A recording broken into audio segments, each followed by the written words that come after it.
If we think about the two craziest reveals in One Piece history, especially recent One Piece history, pretty much only two contenders. Number one, obviously, Gear 5 Luffy. Luffy doesn't have the devil fruit we thought about. Massive one. But the second one, and arguably even number one, more important than Luffy having a different fruit, is the reveal that the world government and the One Piece world as a whole has a secret leader who's been ruling over the entire planet and everything we know about for pretty much at least 800 years ever since the Void Century. What Oda has done with the introduction of Imu as a character is basically turning his entire story upside down and giving a completely different nuance and shading and flavor to what we've been watching and reading up to that point. And while the introduction of this mysterious secret dark ruler has now already been some years ago, Imu is of course more relevant than ever in the story, especially since, they've been making a very big appearance twice now in the current Elbaf arc. They quite literally possessed one of the Holy Knights, Gunko, on the island and are now about to face the Straw Hats, which is just the wildest development that we'll go back to after the God Valley incident ends. But also in God Valley itself, Imu has now made an appearance too, and it seems like a lot more people in the One Piece world actually knew that there was this secret figure ruling from the shadows than we all originally ever expected. And so since Imu is just so incredibly relevant and important to the story right now, but of course also just in general as potentially the most powerful being in the entire world, or,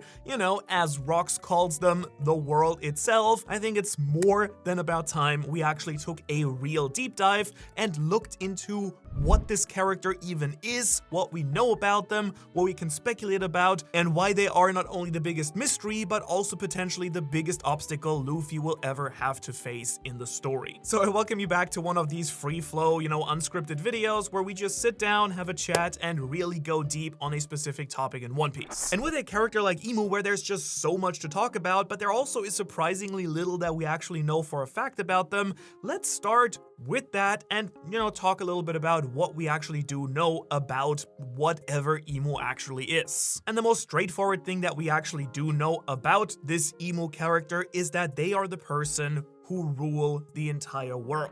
As you probably know, the current world order of One Piece came to be after the so-called Void Century, which happened roughly 800 years ago. To be precise, it started 900 years ago, then ended 800 years ago, so a roughly 100-year span.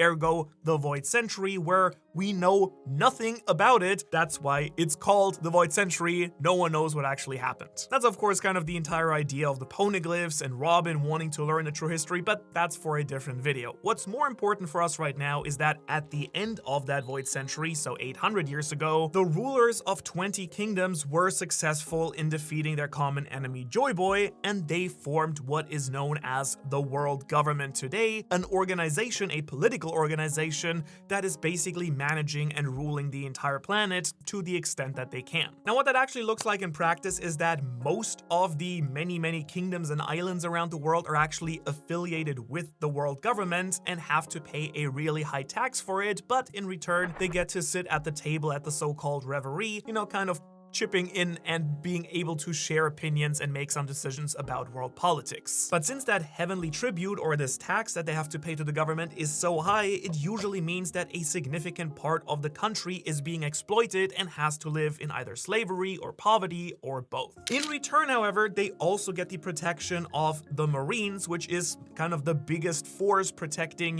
innocent people against pirates. At least that's, what they're supposed to be doing. And the entire Marine organization, which spans again the entire globe with bases in all the 4 oceans, within the Grand Line, and really everywhere else. They're even up on the Red Line. This entire bulwark of, pure marine power is under the complete control of the world government as well. Then, as we know very well, obviously from Water 7, but also Wano Naked Island, there are also some secret organizations like the CP0 up to CP9, which, it's Lucci and co. And these secret agencies also belong to the world government, but kind of do their own thing and usually do work that is more, under the cover of darkness and is supposed to usually help, further the world government's personal goals in the world, kind of when they have to do stuff that the public isn't supposed to know about. Both these organizations, though, the Cypherpol agencies and the Marines, they all fall under the Commander-in-Chief, who is Kong, a character that, to this day, I'm kind of hoping, or slightly convinced at least, might be related to Garp and Luffy and Dragon, and the entire Kong, monkey theme, and he kind of looks like he could be part of the family. Anyways, again, different character, just wanted to throw that out there. He could be a monkey member. And so while Kong as Commander-in-Chief does overlook the Marines and Cypherpol and such is technically also a Kainu's boss, he is then under the Gorosei. These are the 5 Elder Stars, which are the 5 highest ranking celestial dragons, if you want to. Most of celestial dragons like to sit back, chill, slurp some caipirinhas at the pool or something, do some slave hunting games, casual stuff, don't worry about it.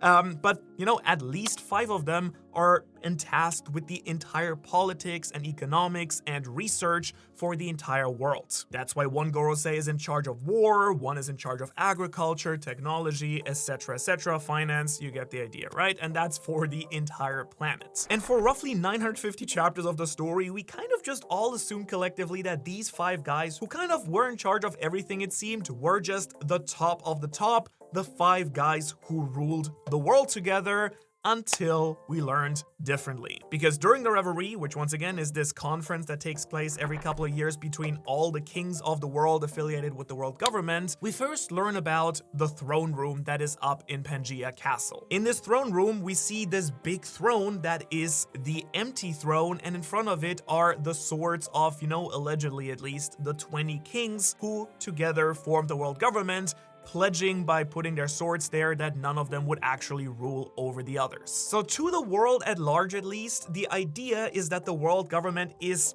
semi-democratic. It's not democratic, right? But at least there is a separation of power. There should be 5 guys, the Gorosei, who are kind of all managing stuff together, and then all the kings affiliated with the world government technically should have, almost a similar level of say in the world affairs. And of course, the idea of this, the message to the outside world is, oh, don't worry about it. We are a completely almost democratic system. There's no single ruler. We do everything as a group. It's gonna be great for everyone. Only that, of course, we then learn this is complete horse crap, because not only is there 1 sword missing from the alleged 20, there's actually only 19 when you count there, something we'll get into later as well. But more importantly, we finally see a dark, shadowy figure sitting down on that throne that is supposed to be empty, that we then learn as the Great Mu, better known as Imu. And Oda has made it very clear with their very introduction that this character stands above everyone. Not only do they go and sit down on the empty throne, but all the Gorosei,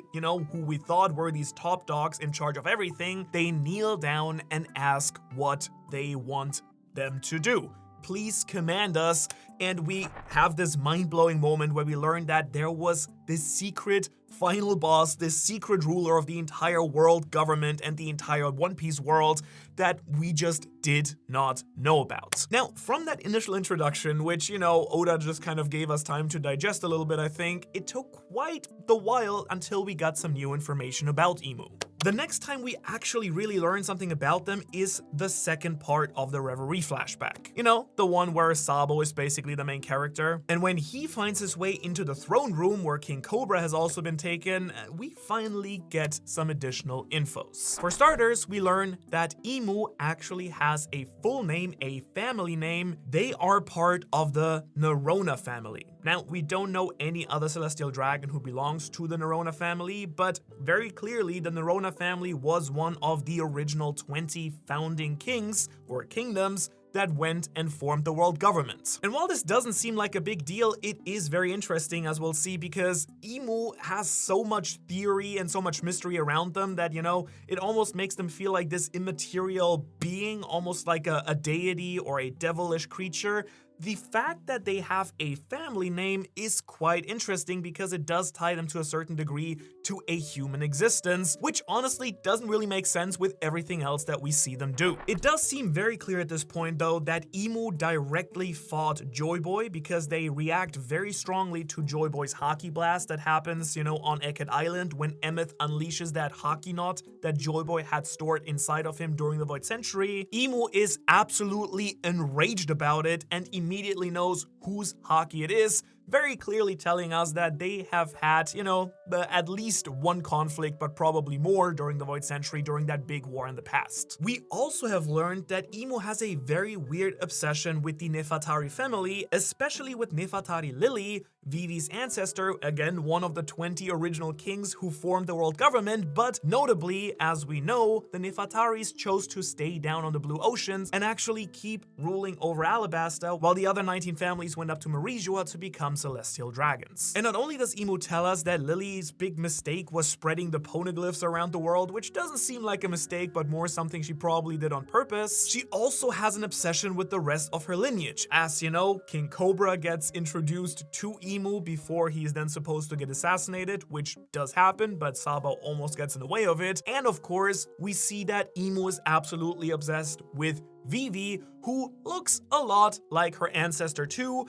At first we see Imu holding the wanted poster, but then also Imu specifically commands the Gorosei to bring Vivi to them. And we will get into this weird obsession with Lily a lot throughout this video, but it is kind of unclear technically what their relationship was. It does kind of seem though that there is a good chance that Imu was either friends or even lovers or, one-sided in love with Lily, because why hang your biggest, opponent's portrait into your, little secret chamber? That doesn't really make sense. So that was like a weird obsession, especially since Imu kind of assumed that Lily made a mistake, when very clearly it seems like Lily was one of the people working with Joyboy and kind of helping him out instead. Next though, let's talk a little bit factual about what we know about Imu's appearance. So far, all that we usually ever get to see is this long, weirdly shaped figure with, these red striking eyes. Yes, the eyes are also incredibly important and we'll get into those, but yeah, special red eyes with these rings that Luffy, for example, gets, or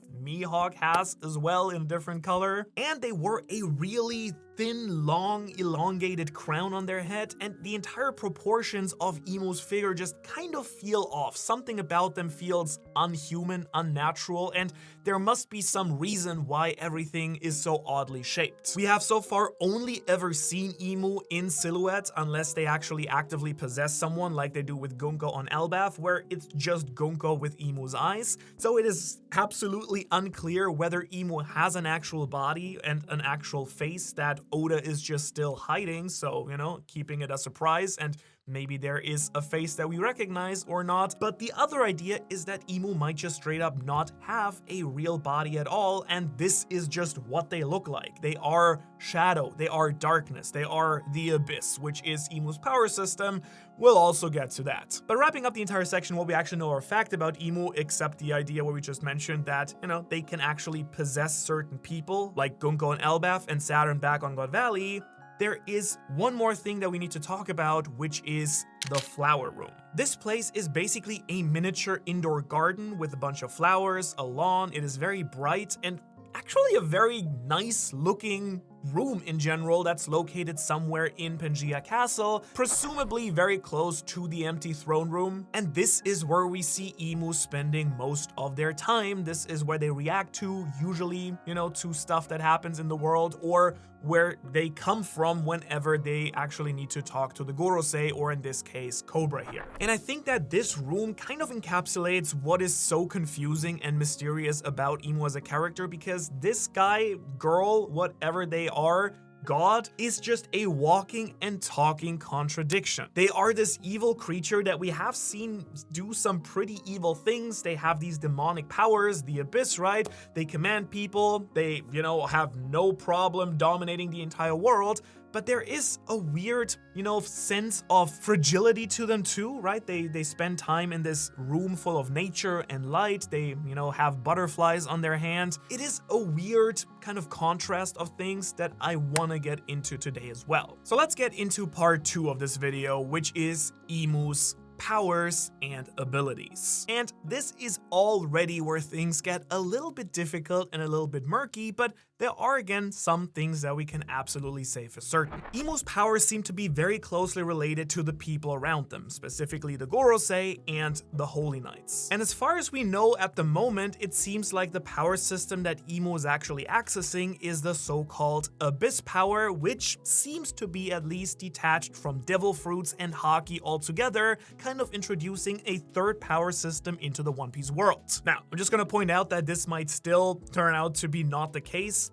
For all we know, the Abyss might still be connected to Devil Fruits directly, or indirectly. Maybe the Abyss is where the Devil Fruits pull power from too, or it could also be something Haki related after all that we just haven't realized yet. But at the moment, at least, it seems like it is just its own separate thing, a really broken, powerful third power system that so far only Imu and the people around them by extension seem to have access to so far. Though just imagine how crazy and cool it would be if Luffy or any of the other Straw Hats could learn how to use at least part of the Abyss powers. Would go pretty crazy, especially with the entire Straw Hats having all their demon themes, Luffy being based on Sun Wukong and Usopp on a Tengu, and Zoro has the King of the Underworld thing, the Ashura stuff, and then Sanji, Ifrit, etc. Demonic Fleur. You kind of get the idea. I mean, the Straw Hats have been pretty well set up to potentially get access to some of this power, but maybe that's not the direction that Oda actually wants to take things in. I would be all for it. And now that we have this big overarching concept of the Abyss introduced, it does seem so far at least like many of the abilities and powers that Imu uses throughout the story lately are directly tied to this Abyss power.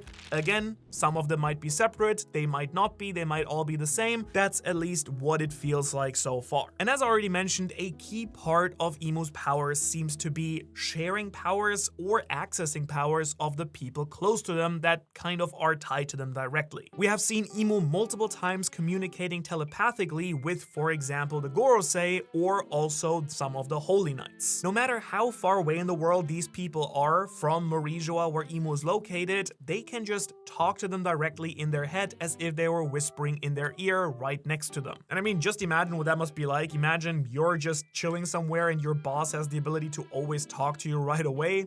Kind of not that great, right? I personally think. Not only that though, it does seem like Imu is able to grant powers to a certain degree as well. This again is not confirmed, but it seems very likely that, for example, the yokai forms of the Gorosei seem to be abilities granted to them directly by Imu. The main argument for that is that, well, they do fit this devilish underworld demonic vibe very well, would kind of make sense. They do not seem to be devil fruit powers, at least that's where we stand right now for the Gorosei, so them just being straight up transformations that are granted to them through Imu makes the most sense so far. And another piece of evidence that speaks for that is that we have now seen Imu directly suck the life force out of the Gorosei, at least one of them, Saturn, who we do see, Imu possessing directly during God Valley, and then basically punishing them for failing on Egghead Island by, failing to capture Vegapunk and the Straw Hats, and the entire Joyboy, incident with Emeth and the Haki Blast. It does look very much like Imu granted Saturn immortality and all these powers, and then just sucked them right back out,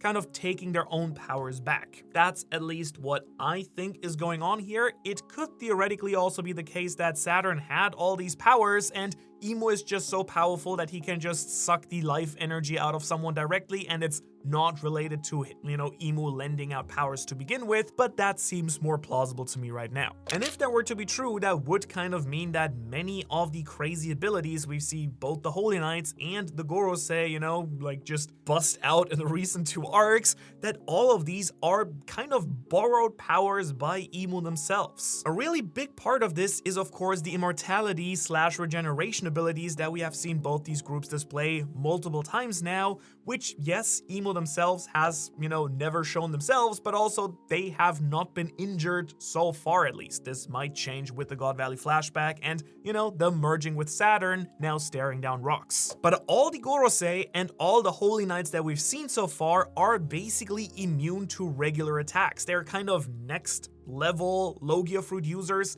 Instead of not taking any damage, they just instantly regenerate, and even if you say cut their head off or something, what actually happens with one of the Gorosei in Eket Island, or, slice part of their head off, which has also happened to Garling here on God Valley recently, they just end up regenerating. And it does also seem on top of that all these guys do not age. Well, some of them do not seem to age, some do. Garling, for instance, very clearly has, aged quite significantly ever since God Valley. We see a young Garling who looks like Shanks basically, now he's a grandpa. Summers has aged, but on the other hand, Gunko seems to have not aged, which is interesting. And all the 5 Gorosei seem to look the very same that they looked like 200 years ago. At least Saturn has not aged a day. And the interesting connecting factor between these two is that, both Gunko and Saturn are people who can be possessed by Imu, as we now know. They are the 2 confirmed vessels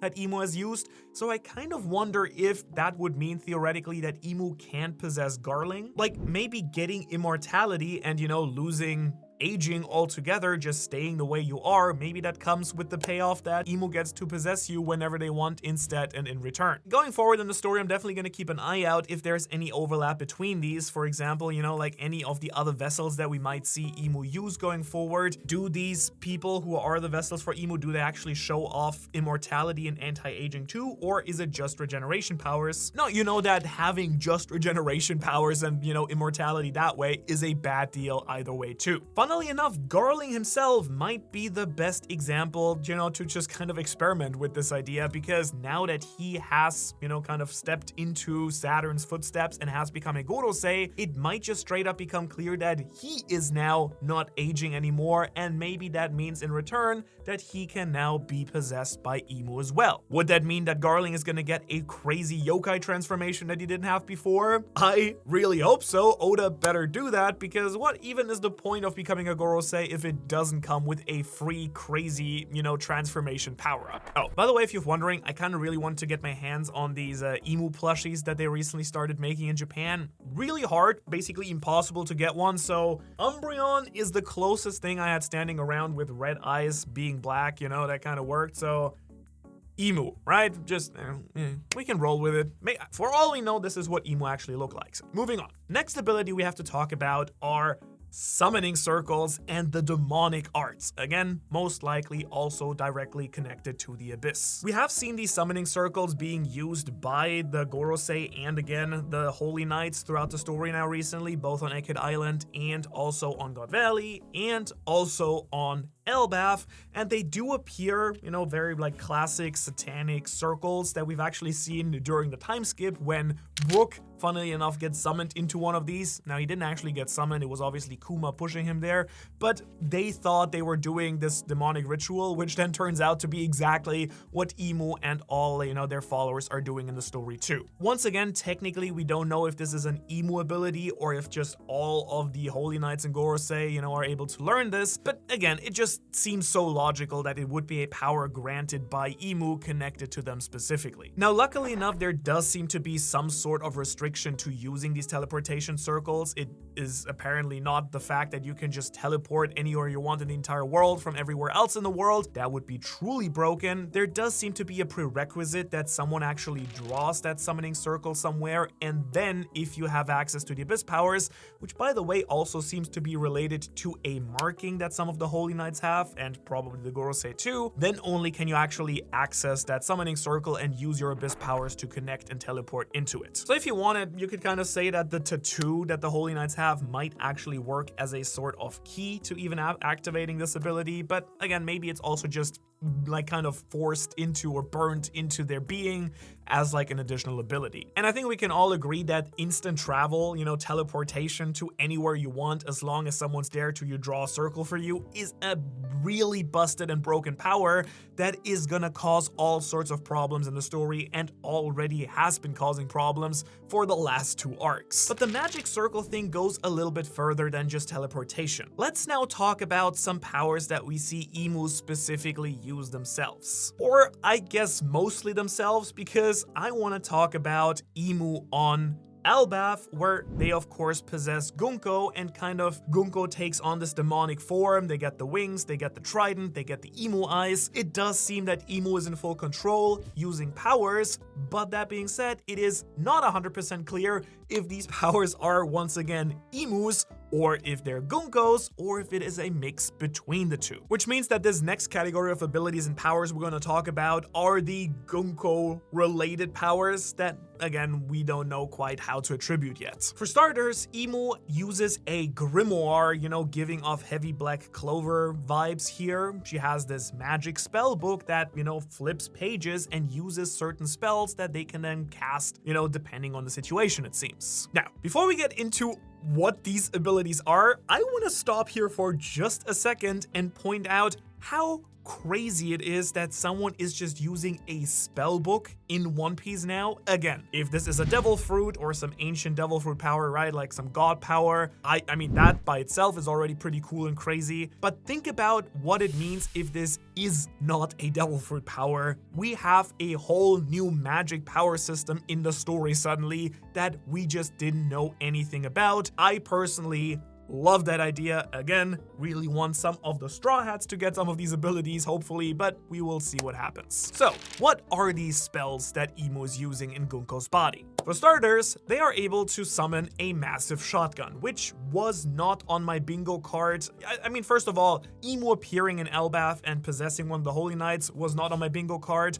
And out of all the powers I would have expected them to use, summoning a shotgun was, probably bottom of the list, right?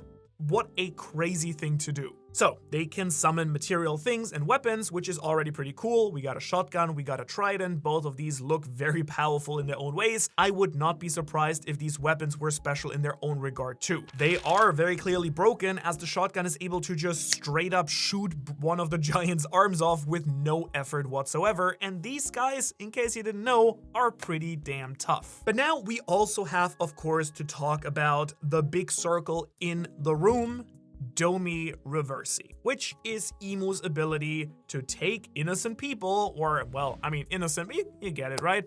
Take people, no matter how powerful, it seems at least, because they did this to Dory and Broggy, who were 2 of the Giants' captains, really powerful guys, and turned them into demons that now need to, basically follow Imu's command and need to fight for the Dark Ruler. And before we get into how crazy and broken and busted that power is and what it might mean, I first want to talk about a quick technicality about what Domi Reversi actually is, because I do think there's some confusion how this entire process actually works. Because technically, Domi Reversi, as I understand it in the manga, is not directly the ability that turns people into demons, which is what most people, I think, just kind of assume at this point. At least I used to assume that at the beginning. But what actually does seem to be the case is that Domi Reversi is an ability that is part of a, bigger ability called Akuwaru. Akuwaru here is a word that's kind of a wordplay on Aku and Waru, both words that mean bad in Japanese, but the kanji that are used by Oda for this ability actually translate to something like demon contract or devil contract. With Akuwaru, what we see Imu do is create a summoning circle under their target, and then they start slowly sinking into that summoning circle into the earth or into the abyss, maybe, question mark, and then re-emerging as demons. But we do know that they have to give up a certain amount of their life force in exchange for transforming, getting even bigger. Dory and Broggy, after being, transformed into demons, are significantly bigger than the other giants suddenly, but they also become significantly stronger and presumably with new abilities. But again, this is out of their control involuntarily, and they still have to give up part of their own lifespan. Now, Domi Reversi specifically is actually really weird, and if I understand it correctly, kind of crazy that that's a thing. What Domi Reversi, from the Japanese kanji actually translates to is something like black conversion control is how you could literally translate this probably. And again, this is a spell that is cast in the process of Akuaru, so it's either part of it or a separate thing that is applied in this case to Akuaru. And what basically happens is that Oda borrowed this idea from a game, the game being called Reversi, which, looks like this in case you're curious. Very interesting, didn't know about this before. And one of the rules in Reversi is that if you have two pieces that surround on both sides another piece, that piece then is flipped or transformed. And basically the same thing happens here. If you have two demons stand on the side of another target, a third target, that guy or that person then becomes a demon too. Again, borrowing the rules from that game, which Domi Reversi is named after. And so I hope that clears up a little bit the confusion about what actually causes this demon transformation. Technically, it's not Domi Reversi. This is just multiplying, the demons basically you have. Technically, what actually does the transformation into the demon is Akuaru. With that little explanation out the way though, I do still want to get back to the fact that this is an absolutely insane power to exist in the One Piece world, and it also opens up so many unanswered questions that I suddenly have. Because if you can just go around and turn really broken, powerful people into even more broken, powerful demon slaves that need to follow you into battle, why isn't Imu running around doing this to everyone and their mom, right? Like, why not turn Roger or Whitebeard or all these people who are, threatening your position in the world? Why are you not turning all these people into demons and just have them fight for you? I think the easy answer is that probably there is some sort of limitation to it, but we don't know what that limitation is. Maybe it comes with a certain risk, associated with it. Maybe it's just not possible to actually turn someone into a demon who is strong enough, though then once again, it's kind of crazy that it worked on Dory and Broggy, who aren't exactly two random giants. They are giant captains. They have hockey and everything, right?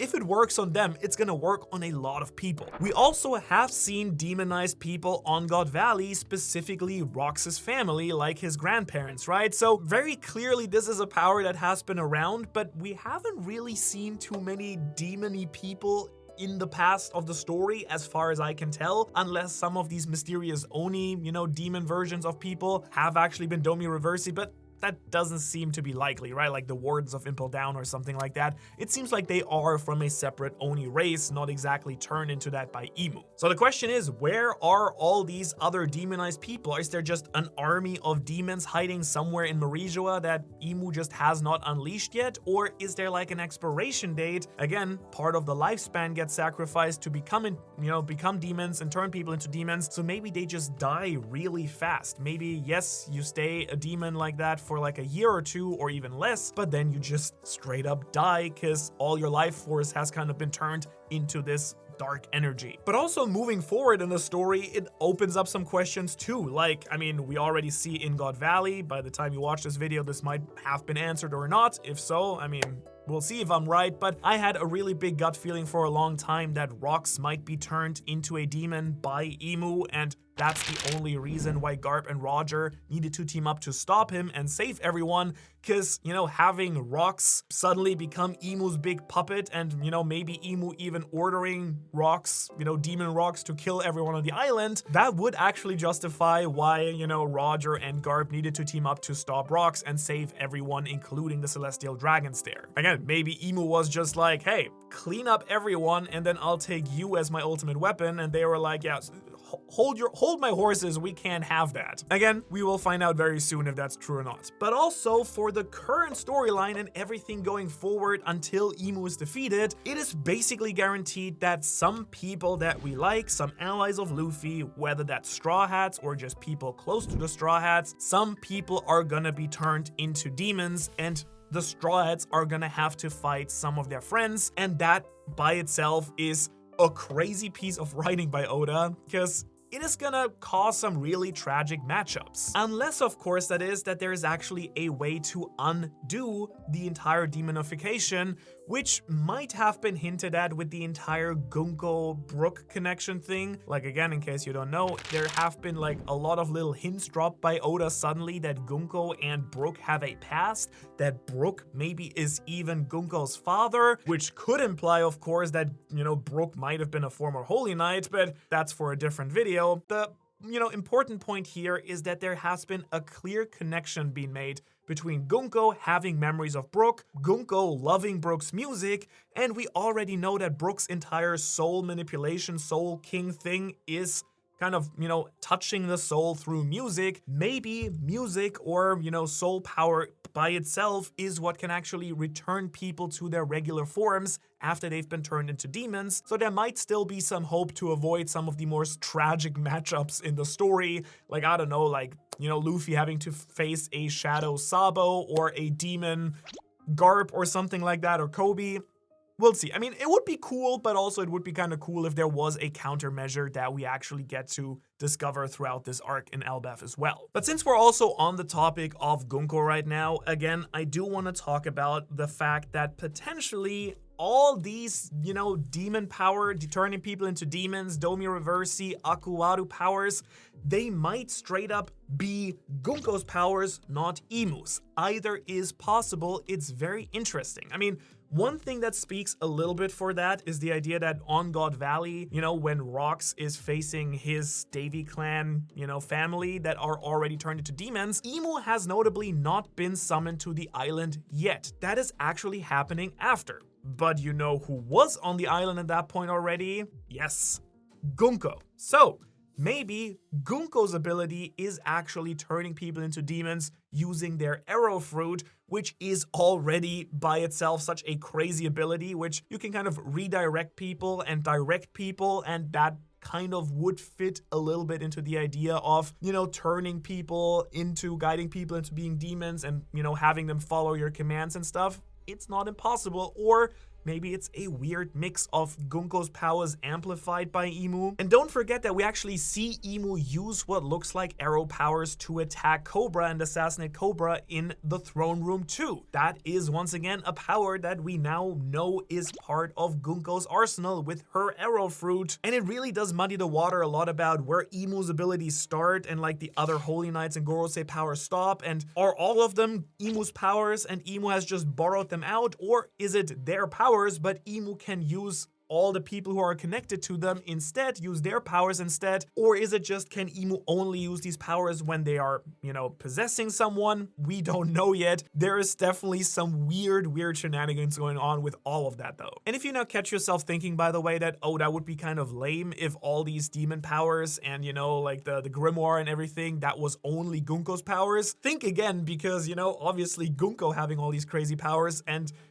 that would just mean that Imu has even wilder abilities on top of all of that. Then we have another ability that is once again a little bit unclear, but seems to also belong to Imu, which is this shot right here of a hand striking out the name of Lulusia and the island from the map, and then, what we think is Uranus or some crazy sky weapon appearing over the island and nuking it into oblivion with a massive crater in the water left behind. Once again, technically, we do not know if this hand belongs to Imu or maybe if it's one of the Gorosei or someone else, but for all that I know, if I was the secret ruler of the world, I think I would want to have this ultimate ability myself and not, hand it out and defer to someone else. I think I would like to keep that one quite close to me, so I think it's very reasonable to assume that this pen or this brush that is used to, nuke out an island is actually Imu themselves, even if they don't directly command, like the power to move Uranus around and launch it. At the very least, they are the ultimate authority on where it goes and when it destroys what, so that is a power by itself. So I guess by that logic, you could also say that the Marines and Cypher Pole are an ability or a power of Imu, which is not wrong, I guess, because they again stand above everything in the world government itself. And of course, we have to talk about this panel where we see, Imu already possessing Gunko. When that possession happens, Conqueror's Haki goes crazy all over the place. We see people in the underworld in Elbaf reacting to it. Luffy sees it, Sanji, like Scopper, obviously. It does seem that Imu, yes, has Conqueror's Haki, unless it is Gunko's Conqueror's Haki. No, but it does seem that Imu is Conqueror's Haki, and it kind of makes sense that the person who conquered the entire One Piece world would at the very least have Conqueror's Haki, which seems to have been confirmed very early in Elbaf 2. So, with the abilities and powers now out of the way, I want to move into the next section of this video, which is speculating about who and what Imu actually is and where that name comes from and what it means and what Oda is actually going for here with,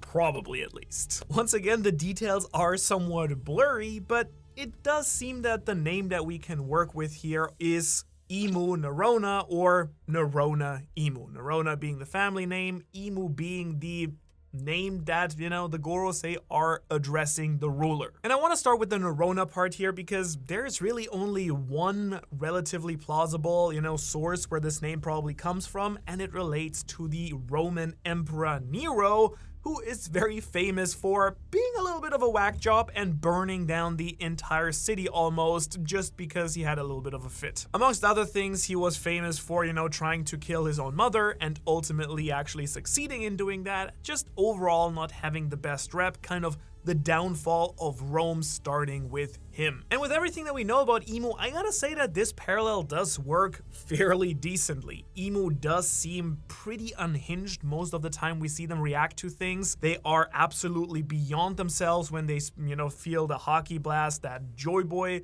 is releasing or Emeth is releasing, going as far as to basically executing one of the Gorosei who have been around at the very least 200 years, possibly ever since the Void Century. So they're just like, yeah, can't do this, you're out, and just replacing him with Garling. They go absolutely crazy when things aren't progressing as planned on islands like, for example, on Elbaf or also on God Valley, where they just decide to jump in themselves, even if remotely, right, by possessing someone, because they are so impatient about seeing some results that they're like, hey, if you guys can get it done, I'm gonna get it done. Just coming out. So they do have this very impulsive, wrathful, revengeful side to them where they just, anything that doesn't kind of go like quick enough or what they expect to happen, they just kind of make it happen and punish everyone who kind of messed up on their behalf. It also seems that Imu is at least partly responsible for flooding the world, as we see that, the nuking of Lulusia rises the sea levels. We do know that the One Piece world has been completely flooded,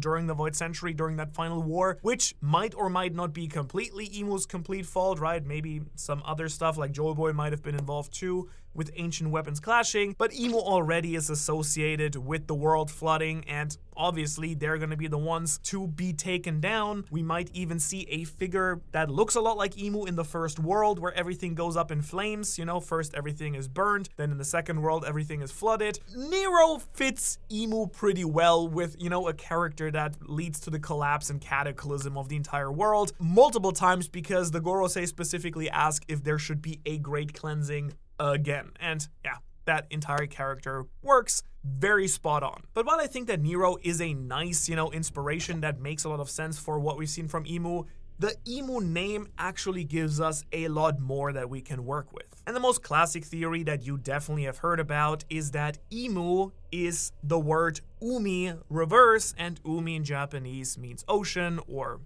like sea. And that kind of has been the source of most sorts of speculations about what or who Imu actually is. This direct association with water, of course, kind of, led to the idea that Imu might be the sea devil that's being talked about. Robin mentions the sea devil, for example, on Long Ring Longland Island, right? And we hear about the sea god also, and all types of, the idea that devil fruits are hated by the sea. So one very famous and one of the original ideas is that Imu is Umi is the ocean itself. But there are also some concepts that relate to the ocean but don't exactly mean that Imu is the embodiment of the ocean itself either. Once we got this panel of Imu transforming into this big block, right, this big black mass of whatever it may be, people drew the comparison to the Umibozu, which is a yokai from, Japanese mythology, and basically the sea demon creature that people on sea sometimes see in a storm, who are really wrathful and vengeful towards ships. Now this works pretty well on multiple levels. It does tie Imu very nicely to the ocean once again with the name Imu Umi, right? It's a yokai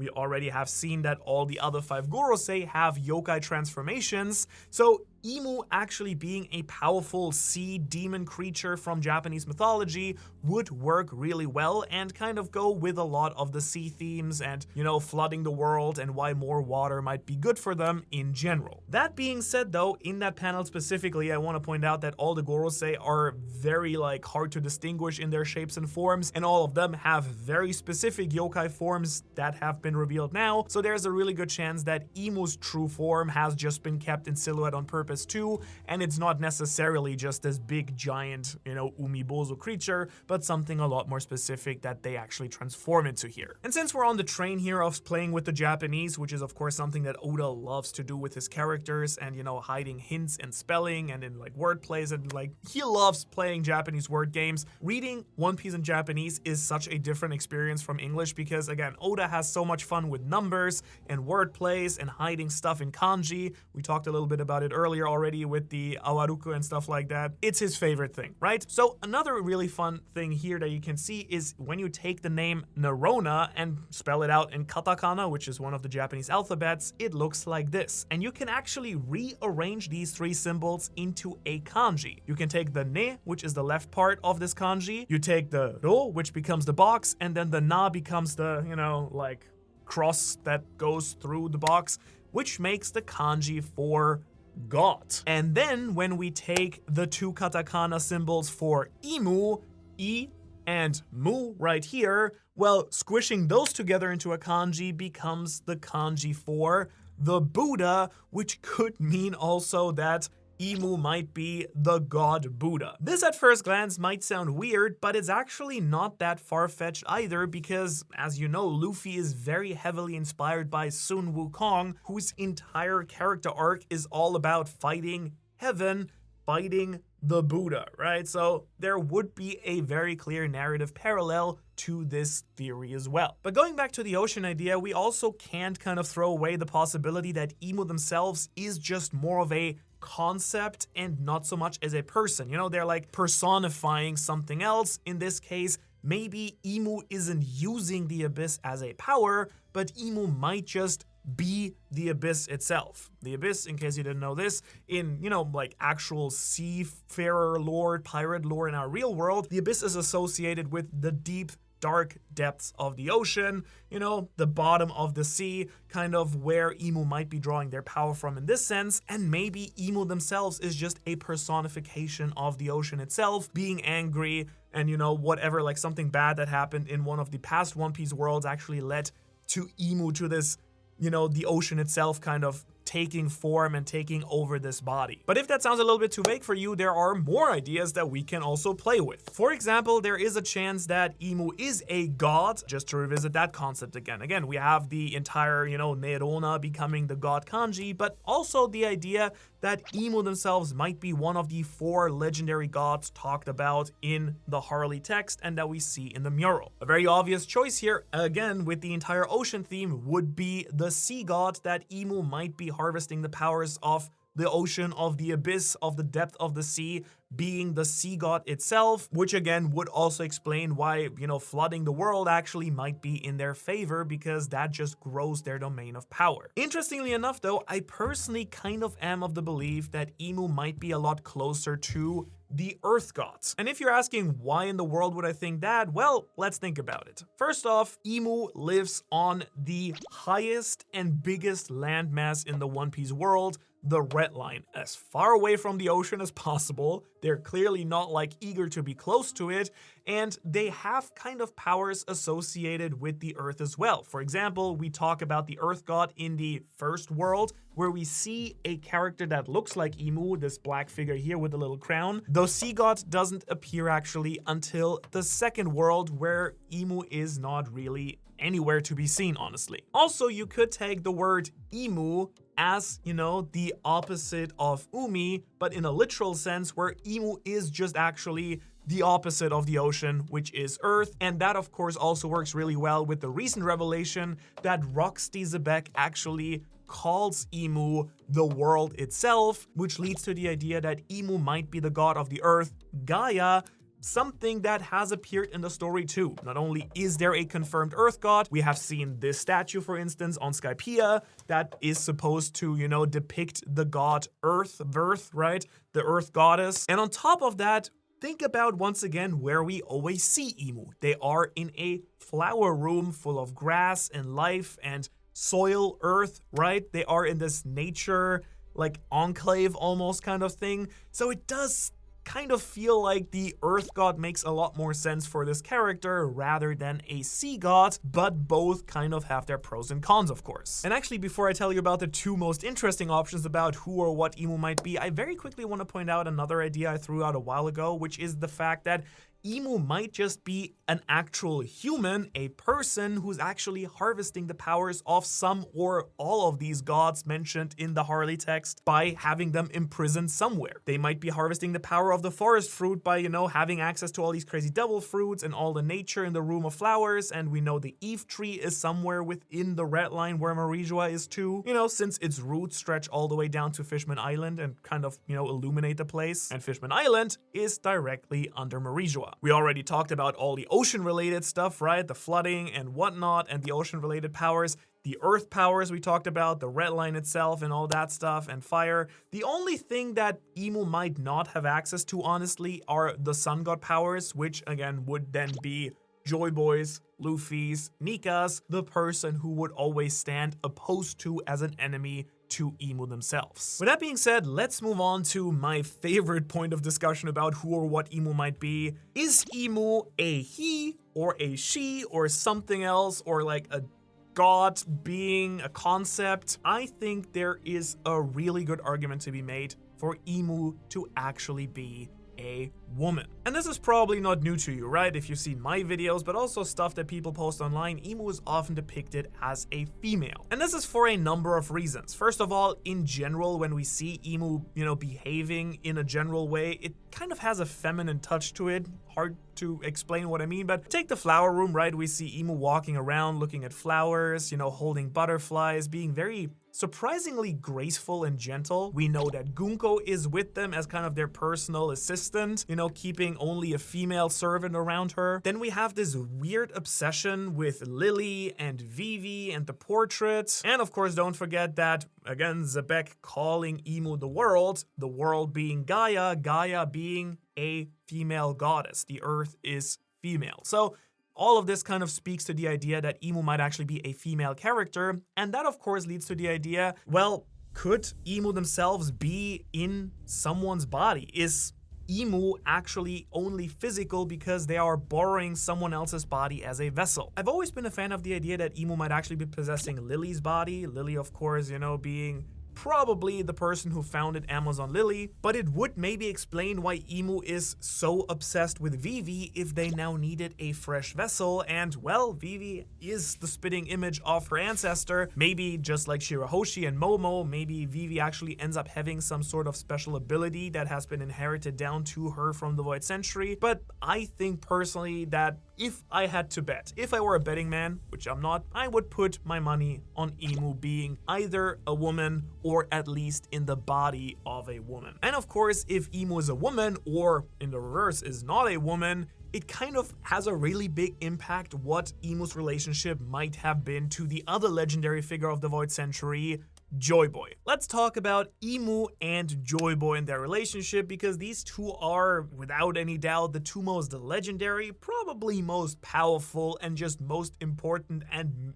surrounded by mystery characters in the entire story at this point. And since we still know very little about what actually happened during the Void Century, I'm gonna, formulate this entire section mostly in the form of questions and then kind of give you my 2 cents on what I think might be the case. Because one thing that we do know for sure is that these two have interacted. Imu has been around at least since the Void Century, and Joyboy, well, had his peak and prime during the Void Century too. And really the biggest question with these two is, what was their actual relationship? And I guess the most simple answer to this question would be that they've always just been enemies straight up. Maybe Imu always was this evil being. Maybe Imu goes back to even the first world or even before that. Maybe got defeated or sealed away or or had a setback after the First World, whatever that big war is. By the way, just a little side note, isn't it crazy that the Void Century is just the second big world war in the One Piece world? That was the first one in the First World where the world ended in flame that we just know nothing about, and who knows how much we'll actually learn about that. But that thought is just absolutely crazy. But who knows? Maybe Imu goes back that long and is like this evil force that has been around for a while. Maybe like Imu reawakened during the Void Century and that's how the entire conflict started. Or maybe Imu was just born during the Void Century, you know, as another ruler. They had opposing ideas. They were always enemies. They were clashing. And in the end, it led to this giant conflict about what should happen to the One Piece world. We learned that obviously from Vegapunk, that in that, you know, big war that happened during the Void Century, he said that he couldn't really tell who was in the right and who was in the wrong, which to me suggests that both Imu and Joyboy, which we assume were these two opposing figures, both had valid ideas about, you know, what direction the One Piece world should be taken in. Either that or they both had like kind of bad ideas, like maybe both had good ideas and bad ideas, and, you know, like kind of like picking from two evils even to a point, which I personally think is really fun because it kind of means that Joyboy is probably not this purely good figure that we all think he is, and it might mean that Imu is not all evil, or at least was not always evil and maybe just got corrupted over time. So that's number one. They've always been enemies. They just had, you know, multiple conflicts resulting in a giant war at the end of the Void Century that decided everything. The second option, which I think is very interesting, is that originally Imu and Joyboy might have been friends, comrades, or even brothers, you know, or siblings, and then, you know, at some point turned on each other based on something that happened. Now, this idea goes specifically back to a theory of mine where I actually broke down and retranslated Bing Sake and kind of was looking for hints. There were a lot of hints. Basically, the gist of that video was that Bing Sake is pretty much confirmed to be Joyboy's life, in general, the Void Century, but Joyboy's journey and his life story. And there are certain sections in that video that basically hint at the fact that the entire, you know, they will never meet again, they will meet again stuff. There might have been these two figures that had these encounters multiple times, and it kind of went from, you know, them living and growing up in the same village, the spinning village, to then Joyboy going out to sea, becoming the first pirate, and then, like, you know, Joyboy potentially finding the ancient weapons and, you know, starting to actually use them and stuff. It might have been that both Joyboy and Imu are from the same country, maybe even from the same family, the royal family, and they started off on friendly terms and then, you know, started clashing because of differences in opinion. Maybe Imu being more loyal to the entire ancient kingdom concept, Joyboy becoming the first pirate instead. That could be an explanation. Maybe we have it completely wrong and the ancient kingdom wasn't the big enemy of Imu, but Imu was part of the ancient kingdom and just didn't want any of the history to spill out. That could be an option. And, you know, Joyboy betrayed the ancient kingdom, and quote unquote, and became a pirate. If you're interested in that, I will link that video at the end of this one. Don't worry about it. But yeah, there is another option, which is maybe even more fascinating because we're just kind of escalating. And that would be the idea that Imu and Joyboy might have been lovers, or at the very least there might have been a weird love triangle. Again, going with the idea that Imu might very well be a woman or someone possessing a female body.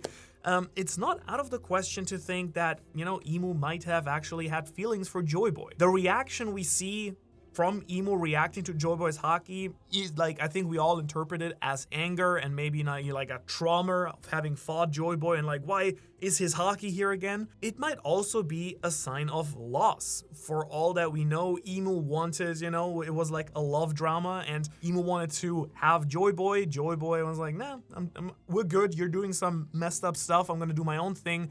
And, you know, Imu was just heartbroken about Joyboy potentially dying or passing away during, you know, the final war there. Once again, there is more speaking for this idea than you might think. We recently, with the entire God Valley flashback, learned a lot about romance in One Piece, right? We have Romance Dawn. That's the name of the first chapter. That's the original name of the one-shot that One Piece is based on. Romance plays a big part for Oda, and we just saw how God Valley was basically originally all about a woman, Shaki, being kidnapped, and everyone there just, you know, having this big war. in the end, pretty much because of Shaki. Everyone came there for Shaki. So it's not impossible to think that the bigger conflicts in One Piece, in the One Piece world and in history, especially the big war of the Void Century, might have been, foreshadowed here on God Valley by Oda by actually turning out to be about lovers as well. Another really interesting idea in this context could also be that maybe there was this weird love triangle between, Joyboy, Lily, and Imu. Maybe, all like the classic Imu loves Joyboy, but Joyboy loves Lily, and then Lily in the end helps Joyboy, and, this unrequited love kind of led to Imu being completely corrupted and, maybe snuffing both of them out in the process. That would again tie in very well with the Lily obsession and the Joyboy obsession. It is absolutely possible. Also, just a little bit of food for thought here, but there is also the chance that maybe Joyboy again was part of the same kingdom as Imu, whether that was the Ancient Kingdom or just the kingdom that the Nerona family actually ruled over, and Joyboy betrayed Imu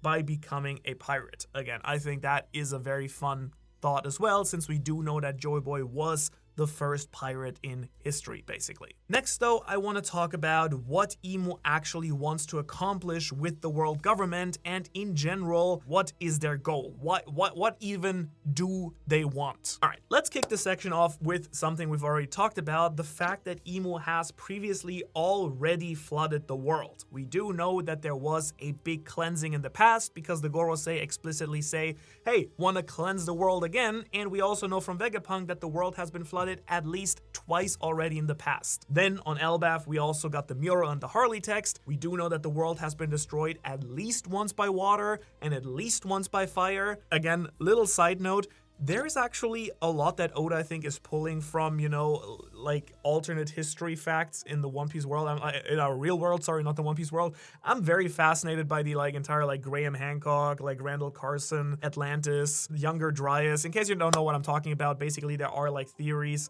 that our human existence has not been super linear, starting in the Stone Ages, and then we always get better and better, but that maybe human life on our planet has gone in cycles, that maybe there have been technologically more advanced civilizations in the past that got wiped out by big floods and big disasters, and these floods and firestorms are then actually, become myth and legend, like the big Noah story, for example, but actually almost every civilization in human history has a story about a big flood. Stuff like that, I'm very fascinated by it.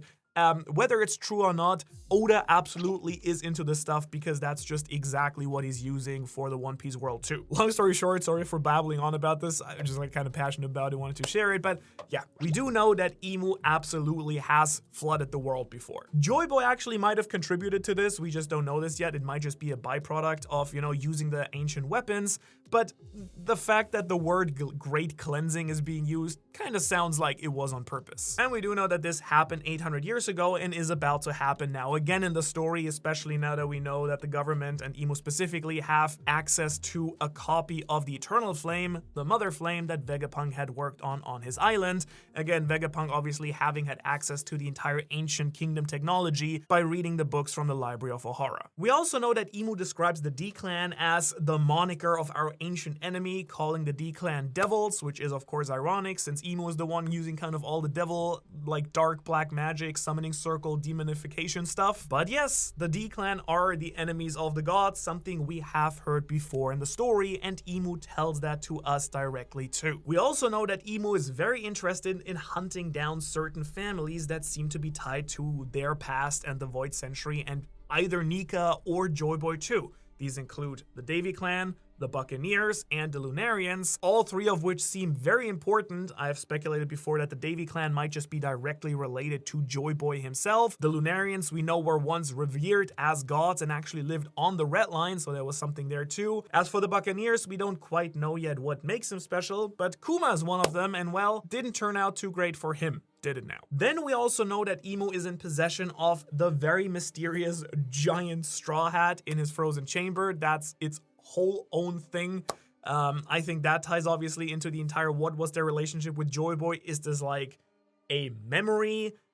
Oh my god, my poor Joyboy? Is this more a treasure, a trophy for him being victorious? Why is it frozen, right? Is he saving that straw hat? I personally really like the idea that, the straw hats actually are maybe woven out of hockey, or that there's actual, you know, like a will or an actual part of Joyboy or Nika imbued into the Straw Hats. So something is definitely up with that. Very fascinating stuff. And of course, we do know, as we mentioned, that they're probably in the possession of Uranus and using it to at least nuke Lulusia. Was that the same weapon that just, you know, created that giant hole under Enies Lobby? Kind of sounds like it, and is now active again. Very curious if that's going to be confirmed to be Uranus, or if there's even, like, Uranus is something completely different and Imu just has another crazy sky weapon, maybe like the giant ship that we see coming down from the sky in the mural. Also very exciting stuff. But now I want to go back to the entire concept of the world. By now, it's very clear that Rocksteady dropping the idea that Imu is the world on us during God Valley has been a pretty big game changer. In fact, we know that Roger, Rox, Dragon, Blackbeard, all of these characters who are related to Imu and who know about Imu all talk about the world in like very big ominous contexts when it comes to their own goals, which now ties directly into Imu instead. And of course, we now know that at least Whitebeard and Kaido know about Imu too and have seen and probably fought them as well. The real question here is this a metaphor or is it literal? If it is literal, it would basically mean that Imu is some sort of personification of the world, right? Like they actually have actual earthly powers or powers like controlling the earth itself. And this literal interpretation actually opens up another really interesting interpretation, which could be that Imu is actually being possessed by the world, the angry spirit of Earth itself after, you know, I mean, the One Piece planet has been messed up pretty bad. Like it looks super artificial and controlled and everything. So it could be the world kind of striking back potentially and possessing Imu. I personally like the idea that Imu might even be two different beings or concepts altogether. One kind of being controlled, the other being this like evil force, right? And it kind of opens the question, is Imu even in general a bad guy or a villain, or is there a lot more complexity and nuance to this in general if Imu was actually the One Piece world itself? The other option, of course, is that this is more meant as a metaphor, right? Imu is the one standing in all of their way to actually fix the world or rule the world or whatever they want to do with the world. And since Imu is the one who is in, you know, the position to actually represent the entire world and is in power, well, you know, they are the one to take down to, you know, realize their own goals, I guess. In a nutshell, it would mean that Imu represents this one big obstacle that kind of embodies the world itself that needs to be taken down in order for all these people and characters being able to fulfill their own goals in respect, right? That makes kind of sense too. And honestly, I'm like so blown away how much characterization we've been getting for Imu just during the Elbaf arc. The fact that they are in Elbaf, in God Valley, we actually see Rox interacting with them in the flower garden. By the way, crazy sequence just by itself. But yeah, this has been a long enough video already. I hope whatever you've been doing has been successful, you know, whether trying to fall asleep or cleaning the kitchen. If you've made it to this point, please let me know what you've been doing while listening to this video. I just assume you've been listening. Let me know. I'd love to know. I'm going to read all the comments that do. And otherwise, yeah, as promised, this is the video talking about the Bing Sake theory. You can check that out right here. Here are all the fantastic Patreons. If you do want to support us on the channel, that would be fantastic. We have a lot of great stuff over there for you. And I will see you in the next video.